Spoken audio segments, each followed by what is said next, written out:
अत्यधिक कलांत होने के कारण स्वामी का लक्ष्य भी चूक रहा है। कहीं वो दुष्ट हैग्रीव ने स्वामी की इस दशा का लाभ उठा लिया तो अनर्थ हो जाएगा।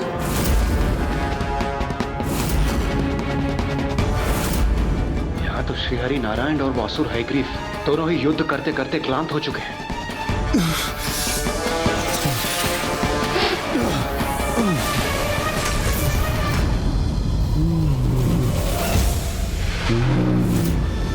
स्वामी इस प्रकार कलांत कैसे हो सकते हैं? आज से पूर्व ऐसा कभी नहीं हुआ। ये कहीं किसी अनिष्ट का संकेत तो नहीं?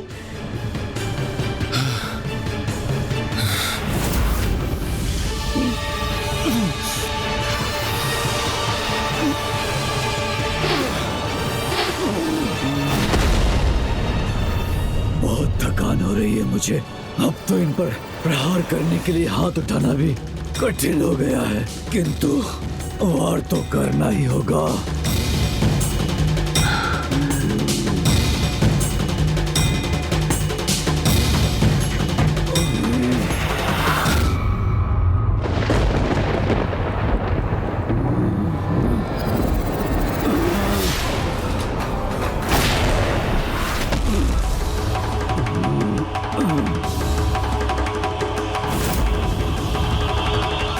इस युद्ध को आरंभ हुए तो सहस्त्र वर्ष बीत चुके हैं।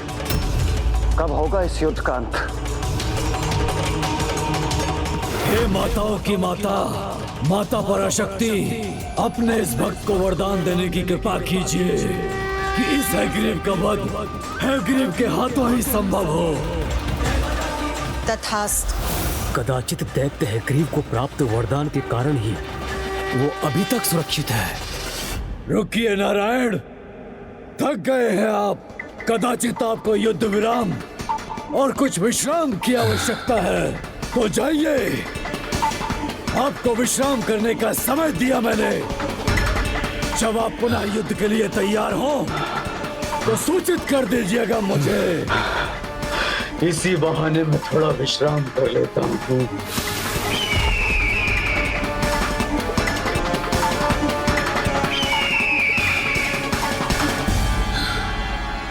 स्वयं प्रभु श्रीहरि नारायण इस दुष्ट से युद्ध करते करते थक गए।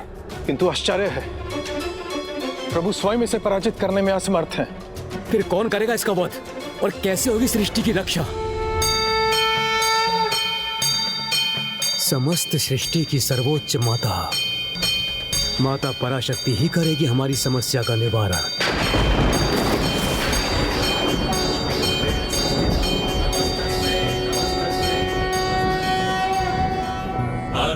करुणां तरङ्गिनीं ताक्षीं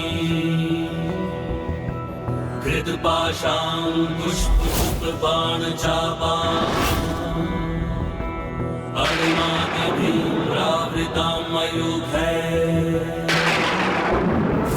रहमित्येव विभावये भवानी। ॐ श्रीमाता श्रीमहाराज की सिंहासनेश्वरी चिदग्नि कुंड संभूता देवकाज समुद्धता नखदीधति संचिन्न नमज्जन तमो गुण पदद्वय प्रभाजाल पराकृत सरोरुहा।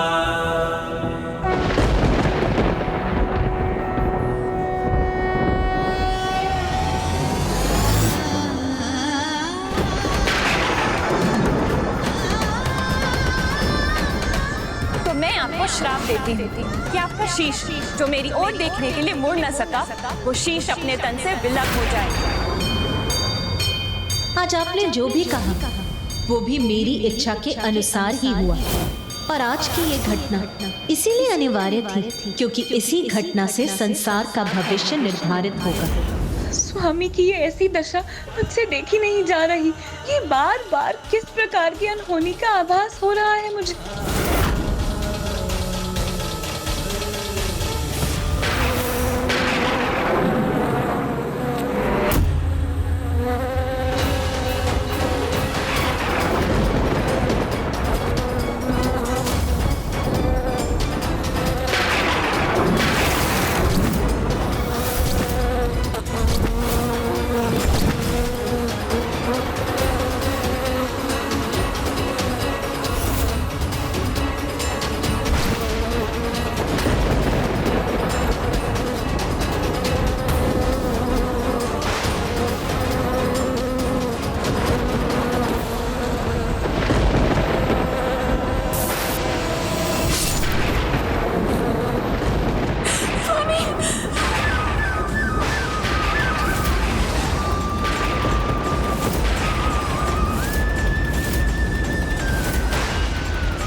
हे माता पराशक्ति, आपने ही तो कहा था कि संसार की प्रत्येक घटना के पीछे कोई ना कोई कारण अवश्य छिपा होता है।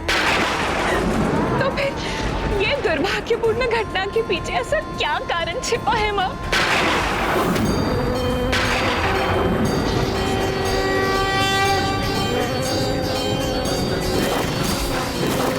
हाँ, प्रत्येक घटना के पीछे एक बड़ा कारण अवश्य होता है, जिसका रहस्य समय आने पर ही उजागर होता है।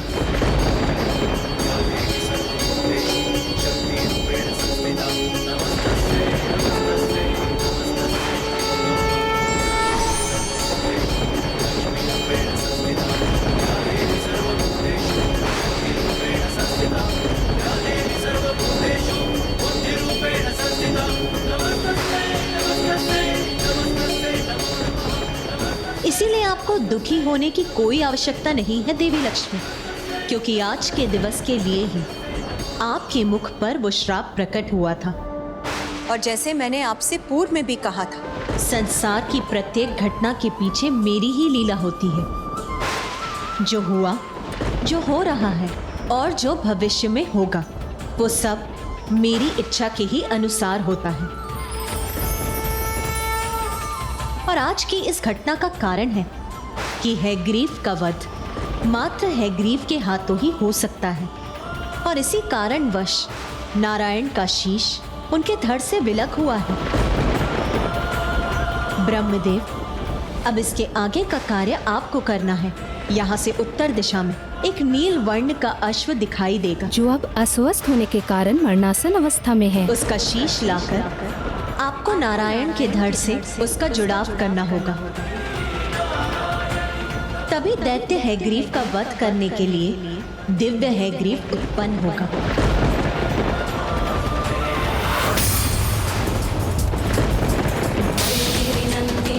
और जब वो अपने सिंहासन पर स्थित होकर दैत्य हैग्रीव गहरी निद्रा में लीन होकर विश्राम कर रहा था, तब माता पराशक्ति की आज्ञा अनुसार ब्रह्मदेव नील अश्व के शीश के साथ वहां लौट आए और शेष कार्य अश्विनी कुमार और धनवंतरी ने संपन्न किया।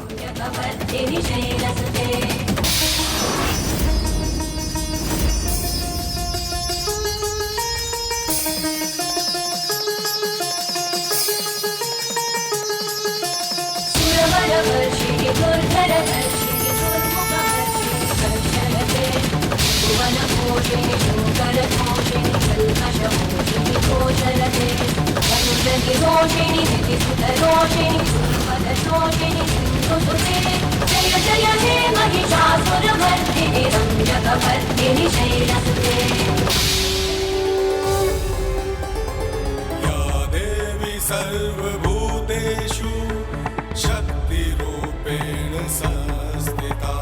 नमस्तस्यै नमस्तस्यै नमस्तस्यै नमो नमः।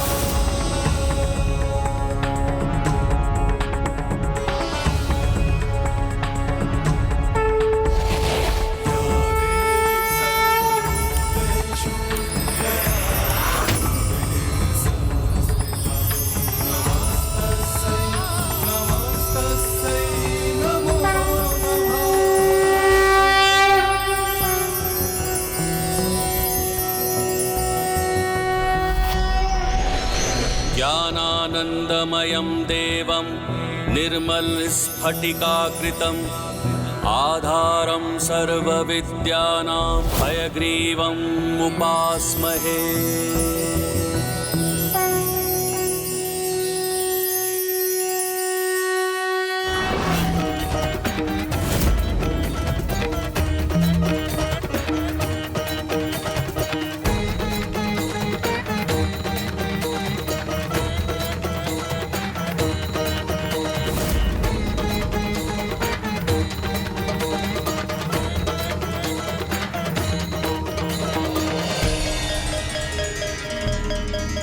जय माता पराशक्ति।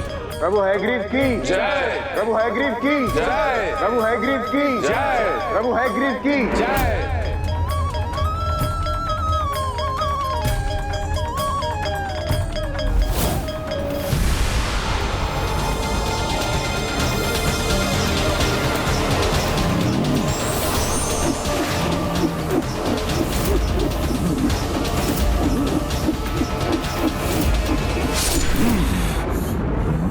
प्रभु हैग्रीव की जय, प्रभु हैग्रीव की जय, प्रभु हैग्रीव की जय, प्रभु हैग्रीव की प्रभु हैग्रीव अर्थात मेरी जय जयकार।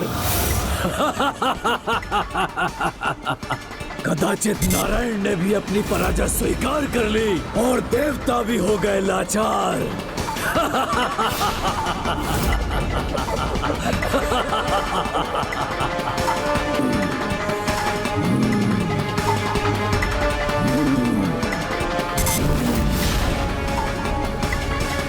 क्या है वहां जिसका इतना भीषण स्वर है?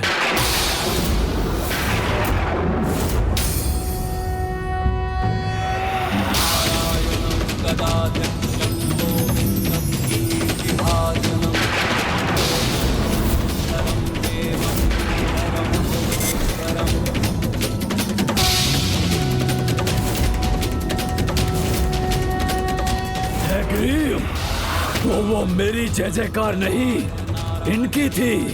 ये है प्रभु हैग्रीव। नारायणाय भवभीति निवारणाय नारायणाय प्रभवाय नमो नमस्ते।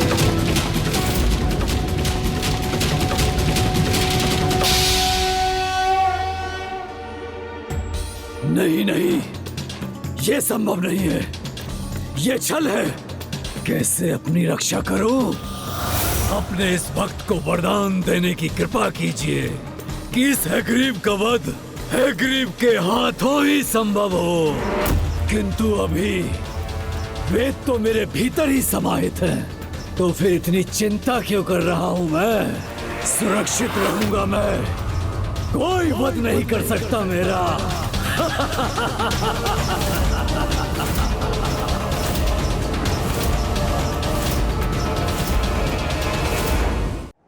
ये कैसा परिहास है आपका नारायण?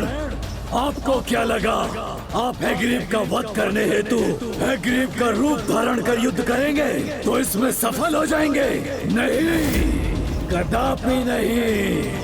कदाचित भूल रहे हैं आप कि अपने वरदान के साथ वेदों की शक्ति भी प्राप्त है मुझे। वेदों की शक्तियां तो उन्हीं का साथ देती है जो धर्म कार्य में उसका प्रयोग करते हैं। तुम्हारे समान अधर्मी दैत्य वेदों को अपने भीतर अवश्य समाहित कर सकते हैं, किंतु उनकी शक्ति उनके ज्ञान को ग्रहण नहीं कर सकते।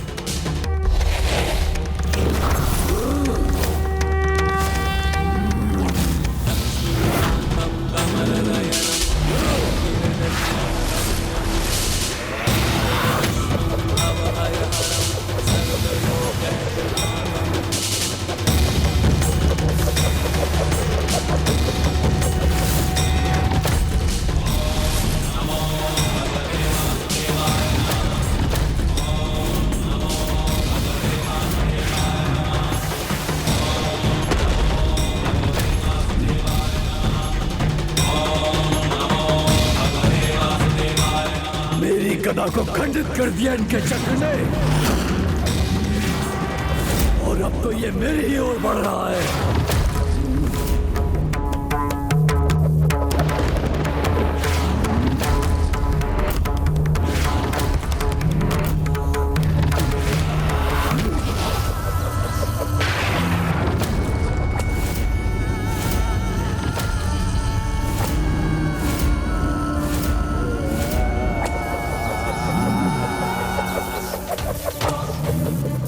आश्चर्य, अभी भी प्रभु श्रीहरि नारायण के चक्र प्रहार से स्वयं को सुरक्षित कैसे कर रखा है इस दुष्ट ने?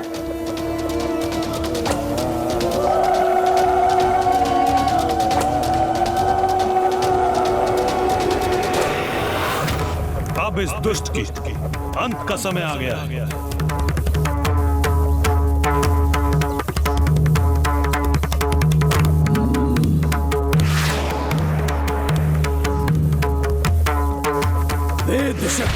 संपन्न हूँ मैं, मुझे कोई क्षति नहीं पहुंच सकती।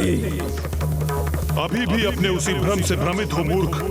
सुनो, जिस प्रकार अपवित्र जल से भरा कमंडल वर्षा के पवित्र जल की एक बूंद भी ग्रहण नहीं कर पाता, उसी प्रकार तुम्हारा अपवित्र मन न वेद की पवित्रता को प्राप्त कर सका, न ही उसकी शक्तियों को, और अब तुम्हारा अंत निश्चित।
प्रभु श्री हरि नारायण ने प्रभु हैग्रीव अवतार लेकर अज्ञानता रूपी दैत्य हैग्रीव से वेदों को मुक्त कराया और ज्ञान रूपी प्रकाश को सृष्टि पर लौटाया। इसीलिए आज से संसार उनकी पूजा बुद्धि और ज्ञान के भगवान के रूप में भी करेगा।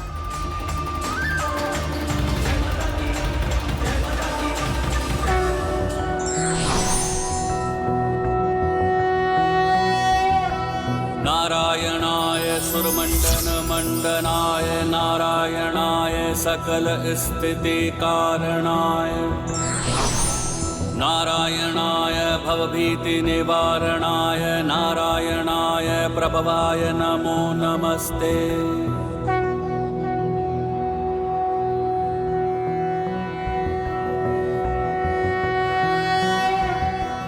प्रभु हैग्रीव की जय, प्रभु हैग्रीव की जय, प्रभु हैग्रीव की जय। आधारं सर्व विद्यानां हयग्रीवम् उपास्महे।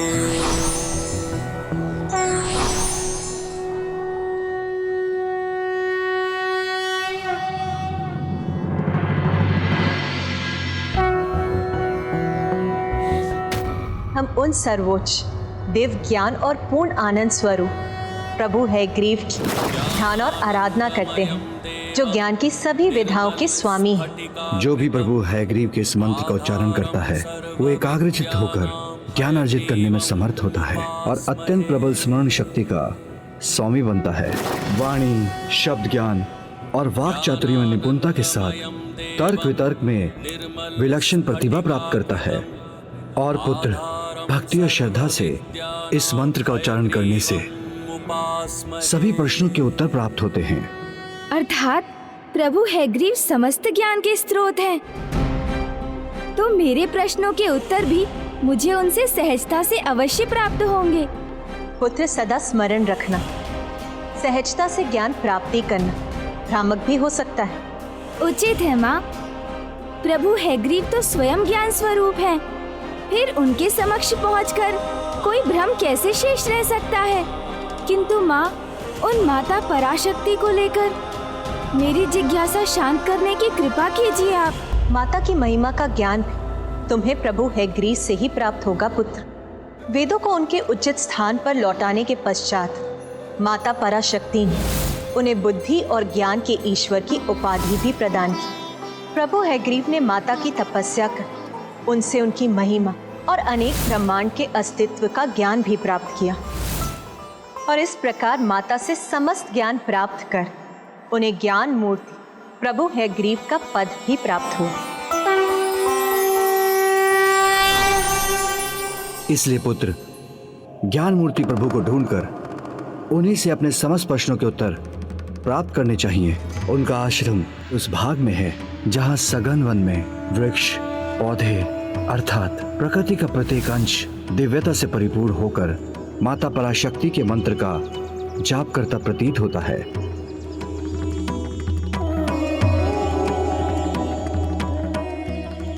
सघन वन में तो पहुंच गया मैं, तो ज्ञान मूर्ति प्रभु हयग्रीव का आश्रम भी यही कहीं होगा।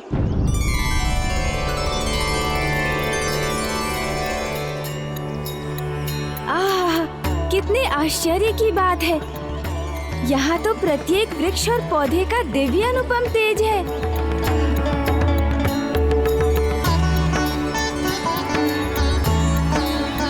पिताश्री ने जैसा वर्णन किया था सब कुछ वैसा ही है यहाँ। वृक्षों पौधों की अनुपम आभा है और ऐसा लग भी रहा है जैसे ये सभी माता पराशक्ति के मंत्र का जाप कर रहे हैं। किंतु फिर मुझे प्रभु हयग्रीव के दर्शन क्यों नहीं हो रहे हैं?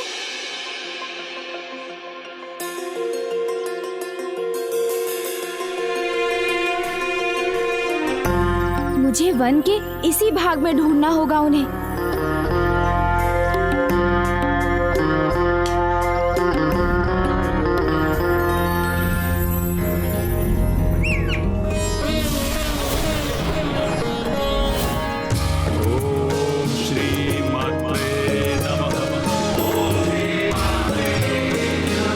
कुछ ज्ञात नहीं हो रहा।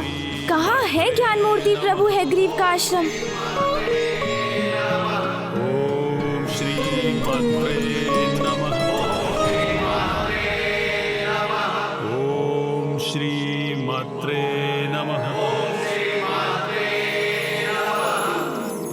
वो स्थान तो वन के अन्य स्थानों से भी अधिक प्रकाशित है, तो कदाचित वहीं जाना चाहिए मुझे।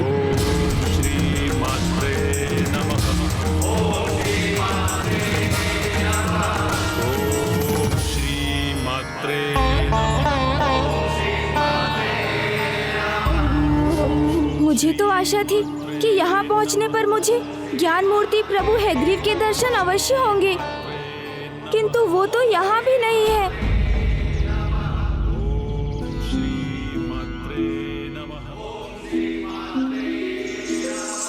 इस वन का कोई भाग शेष नहीं रहा अब। सभी स्थानों पर तो उन्हें ढूंढ चुका हूँ और अवश्य यही स्थान इस वन का सर्वाधिक दिव्य भाग है, जहाँ प्रबल स्वर में माता के मंत्र का जाप सुनाई दे रहा है। किंतु यदि प्रभु यहाँ भी नहीं है तो फिर कहाँ है वो? क्या किसी कारणवश प्रभु ने स्वयं को मुझसे गुप्त किया है? तो क्या मैंने ही अभी तक पूर्ण प्रयास नहीं किया है? पुत्र, सदा स्मरण रखना, सहजता से ज्ञान प्राप्ति करना भ्रामक भी हो सकता है। कदाचित मुझसे ही भूल हुई जो मैंने ये मान लिया कि बिना विशेष प्रयास किए ही अत्यंत सहजता से मैं प्रभु हयग्रीव को ढूंढने में सफल होऊंगा। भक्ति और श्रद्धा से उनके मंत्र का उच्चारण करने से सभी प्रश्नों के उत्तर प्राप्त होते हैं।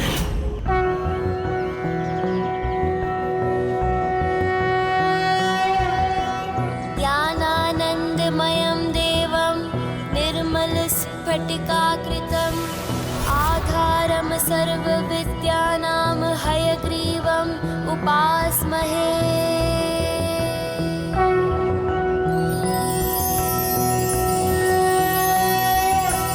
नारायणाय सुरमण्डनमण्डनाय नारायणाय सकल स्थिति कारणाय नारायणाय भवभीति निवारणाय नारायणाय प्रभवाय नमो नमस्ते।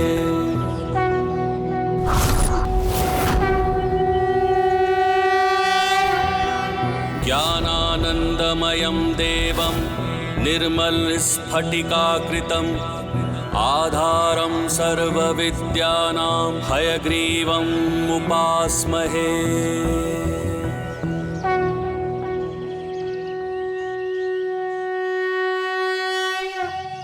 प्रणाम ज्ञान मूर्ति प्रभु हैग्रीव। प्रणाम गणेश जी।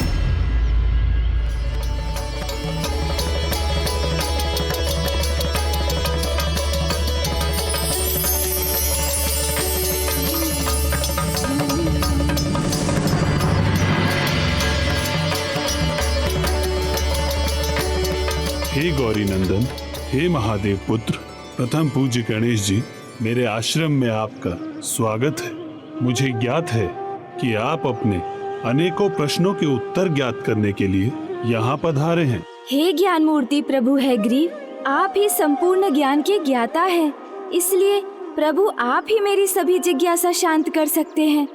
और अभी आपके दर्शन पाकर तो मेरे मन में वो सभी प्रश्न पुनः उभर उठे हैं जिनके उत्तर पाने के लिए मैं इतना व्याकुल हूँ प्रभु।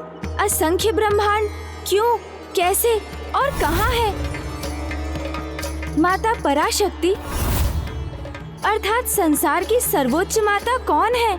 और वो तीन विचित्र जीव जिन्हें मैंने माँ, पिताश्री और कुबेर जी के साथ देखा था, वो कौन है? और मैं ये भी ज्ञात। शांत गणेश जी, आइए मेरे साथ चलिए। जी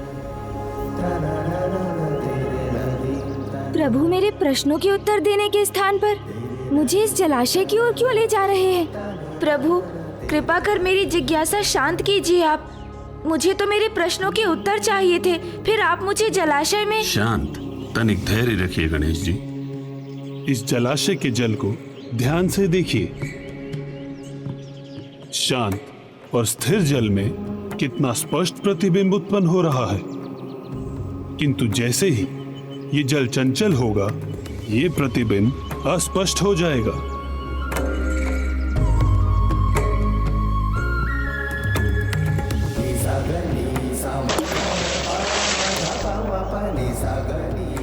आप स्वयं देखिए गणेश जी।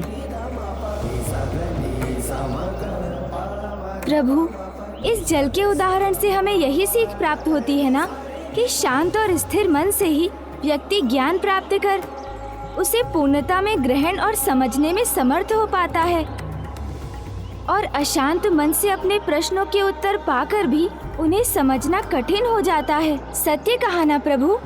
इसलिए सर्वप्रथम आपको माता पराशक्ति की आराधना हेतु उनके मंत्र ओम श्री मात्रे नमः का जाप कर अपने मन को शांत करना चाहिए। ओम श्री मात्रे नमः, ओम श्री मात्रे नमः, ओम श्री मात्रे नमः।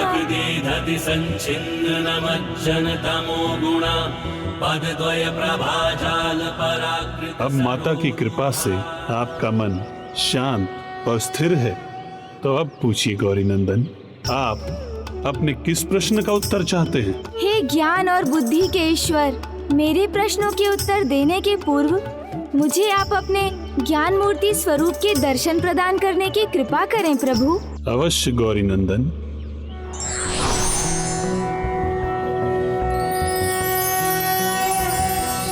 ज्ञानानंदमयं देवं निर्मलस्फटिकाकृतम् आधारं सर्वविद्यानां हयग्रीवम् उपास्महे।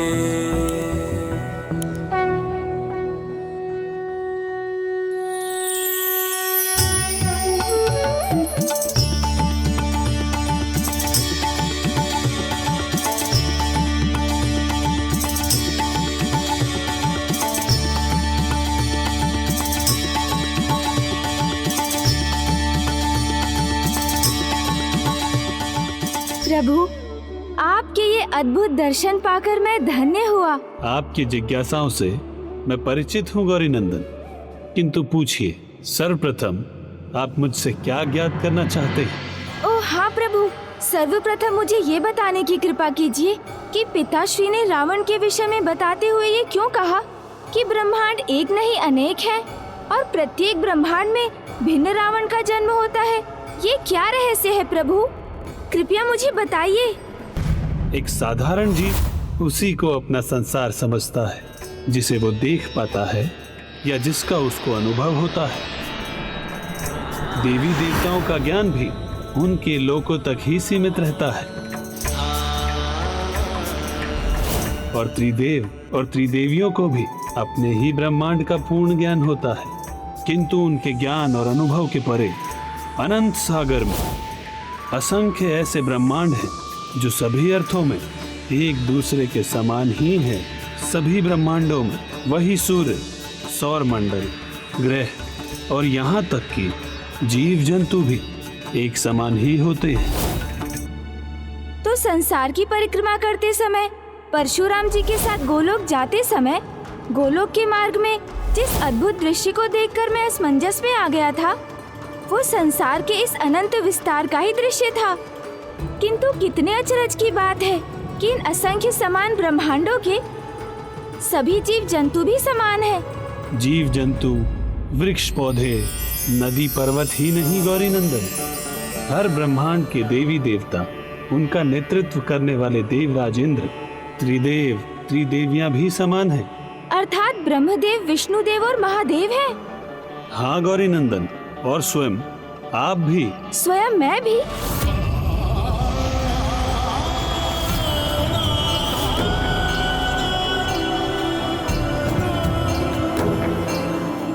और जब इन असंख्य ब्रह्मांडों में अन्य सब कुछ समान है, तो वहाँ वही छोटे बड़े असुर भी जन्म लेते हैं जो अन्य ब्रह्मांडों में होते हैं।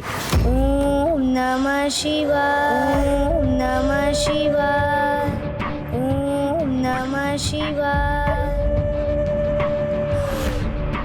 ओम नमः शिवाय।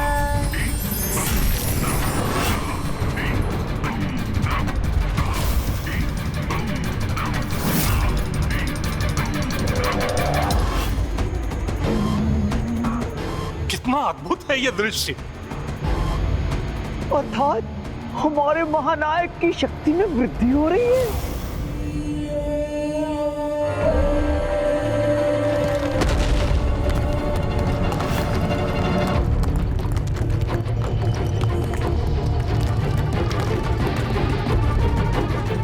इस प्रकार तो हमारे महानायक समय से पूर्व ही अपने लक्ष्य को प्राप्त कर लेंगे। प्रत्येक ब्रह्मांड का समय चक्र भी समान रूप से ही गतिमान होता है, जिसके अनुसार प्रत्येक कल्प के प्रत्येक त्रेता युग में असुर रावण का जन्म होता है, जो हर ब्रह्मांड में एक समान अधर्म और दुराचार करता है। फिर उसकी पापों की गागर भरने पर प्रभु श्री हरि नारायण राम अवतार में उसका वध कर पुनः धर्म की स्थापना करते हैं। महादेव के कथन के पीछे छिपे इस गूढ़ रहस्य को मुझ पर उजागर करने हेतु आपका कोटि कोटि धन्यवाद प्रभु। अब ज्ञात हुआ मुझे कि माता पराशक्ति की रचना और जीवन की क्रिया तो अनंत है। ब्रह्मांड एक नहीं अनेक हैं। हाँ गौरी नंदन गणेश जी, और इस असंख्य ब्रह्मांड का 108 की संख्या के समूह में अनंत विस्तार है, जो संयुक्त रूप से एक महाब्रह्मांड की रचना करते हैं। अनंत ब्रह्मांडों की जननी है समस्त माताओं की माता, माता पराशक्ति। प्रणाम माता। प्रणाम माता। मेरा अगला प्रश्न तो माता पराशक्ति को लेकर ही था प्रभु। माँ ने कहा था उनका रहस्य भी आप ही को ज्ञात है, तो मुझे बताने की कृपा करें प्रभु कि क्या वो माँ पार्वती से भिन्न है और उनका निवास कहाँ है? न वो हमसे भिन्न है, न हम उनसे, और ये असंख्य ब्रह्मांड भी तो उन्हीं के अंश है। माता पार्वती जगत जननी है और माता पराशक्ति प्रत्येक जगत की जननी है। माता पार्वती की भी इसलिए तो उन्हें माताओं की माता भी कहा जाता है। संपूर्ण संसार अर्थात इस अनंत संसार के कण कण में जो सर्वोच्च चैतन्य के रूप में व्याप्त है, जिनसे सर्व जगत में चेतना का संचार होता है, जो चैतन्य की व्यक्त और द्वितम रूप है, उन्हीं माता ललिता पराशक्ति का सभी दिव्य शक्तियों में सर्वोच्च स्थान है। संपूर्ण संसार अर्थात इन अनंत असंख्य ब्रह्मांडों में रचित महाब्रह्मांड में माता पराशक्ति की ही सत्ता है। जो हो चुका है, जो हो रहा है और जो होने वाला है सब उन्हीं की लीला है। और उन्हीं की लीला के अनुसार आपने उन तीनों दृश्यों को देखा था गौरी नंदन। किंतु प्रभु, वो तीन जीव हैं कौन? वो तीनों 3 महाविकारों से जन्मे 3 महाअसुर हैं, जो प्रत्यक्ष और अप्रत्यक्ष रूप से प्रभावित कर मनुष्य को उनके पतन की ओर ले जाते हैं। उनमें प्रथम नर कंकाल रूपी लोभासुर है, जिसका जन्म लोभ से हुआ था।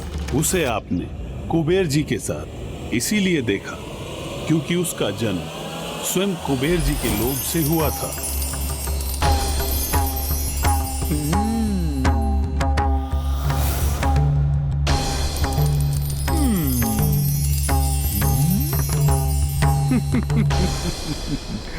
स्वर्ण ही स्वर्ण है मेरे चारों ओर, अमूल्य आभूषण और रत्नों से घिरा हूं मैं। अत्यंत समृद्ध संपन्न हूं मैं, अत्यंत आनंदित हूं मैं।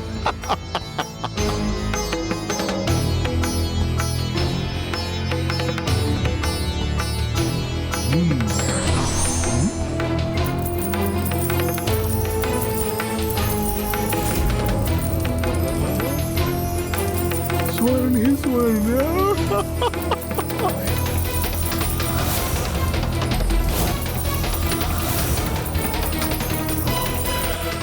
यदि ये स्वर्ण जगत में बांटने पर विवश न होता मैं, तो मेरे चरणों के नीचे स्थित यह स्वर्ण पर्वत मेरे चरण स्पर्श कर रहा होता।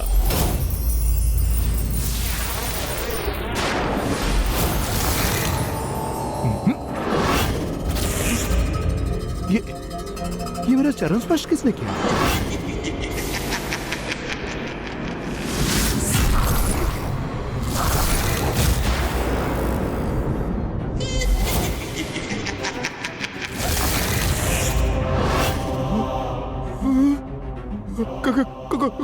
कौन हो तुम? आपका लोभ।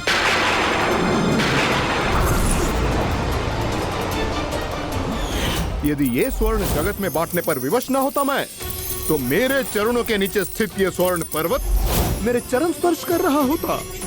ये क्या हो गया मुझसे? जिस धन संपत्ति का मैं मात्र संरक्षक हूं, उसी के लोभ के वश में कैसे आ गया मैं?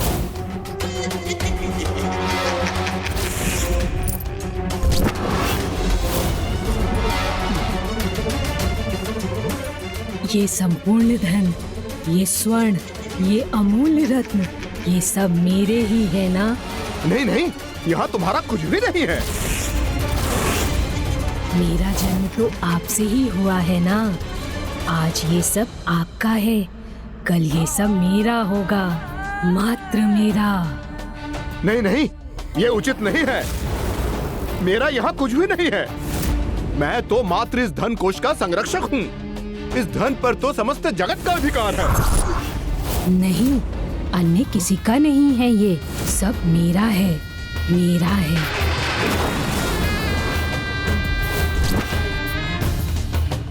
रुक जाओ, छोड़ो उसे और चले जाओ यहाँ से।